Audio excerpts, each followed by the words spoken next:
Hi, I'm Joe Dante. This is Trailers from Hell. In 1964, there were three pictures about possible nuclear war in the wake of the Cuban Missile Crisis. One was Dr. Strangelove, the other was 7 Days in May, and the other was the one we're looking at the trailer for today, Failsafe. Failsafe tends to get a little short shrift in this company, but in fact I think it's a terrific movie. It's one of my favorites, and ever since the 60s I've found myself watching it over and over. And I think there are a lot of other people who agree. Here it is.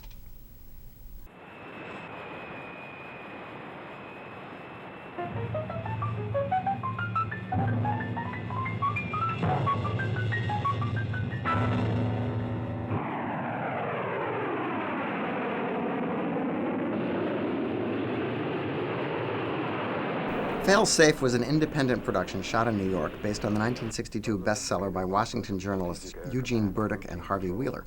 The plot about the triggering of an accidental nuclear war was so similar to Peter George's 1958 novel Red Alert that a lawsuit was settled out of court. Red Alert was, of course, the book that Dr. Strangelove was based on, and to make sure that Strangelove was released first, Columbia Pictures simply bought Failsafe while it was still in production. It's a low-budget movie made without military cooperation, necessitating the use of the same few stock shots of jets taking off throughout. But editor Ralph Rosenblum and director Sidney Lumet make a virtue of the limitations by staging scenes in just a few small sets distorted by wide-angle lenses. It's a dark, claustrophobic film, befitting its subject, Cold War paranoia. Its austerity extends even to the music. There isn't any. And the lean, spare, and only occasionally preachy screenplay by Walter Bernstein. The cast is impeccable. Henry Fonda, the actor everybody always wished was the president, is at his best as an outwardly calm commander-in-chief with an impossible decision to make.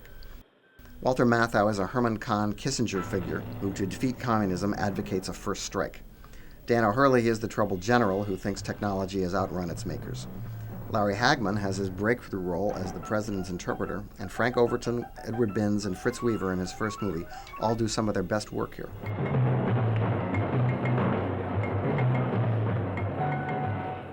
What does it? They've crossed the border. I remember lining up to see this at the State Theater in Boonton, New Jersey. When the prior audience let out, we asked them how it was, and nobody replied. They just walked dazedly to their cars. Even though some find the inevitably bleak ending hard to swallow, Lumet presents it all with such nightmarish conviction that even without Cold War anxieties, it's still a powerful ride.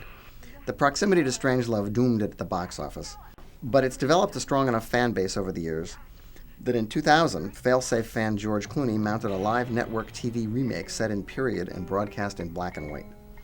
The edgy atmosphere of the post-Cuban Missile Crisis era is fully exploited by both films, but Failsafe is humanistic where Strangelove is cynical. Both are great films, but this isn't a very good trailer, and it even steals a lot of the editing from the trailer for Dr. Strangelove.